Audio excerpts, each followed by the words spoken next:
How to change the speed of audio in AudioDirector. First of all, open AudioDirector on your computer and launch the project that contains the audio you want to modify. Next, go to the Edit Audio section and select Adjust Duration, Change Speed.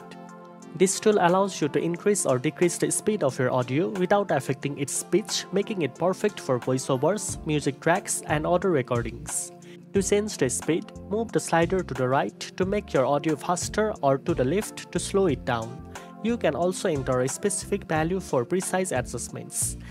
If you want the pitch to remain consistent while changing speed, make sure the Keep Pitch option is selected. This ensures that your audio sounds natural and clear even after the speed adjustment.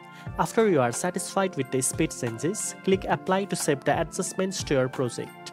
Now you know how to change the speed of audio in AudioDirector. If you found this video helpful, don't forget to like, share and subscribe for more editing tips. Thanks for watching and I'll see you in the next one.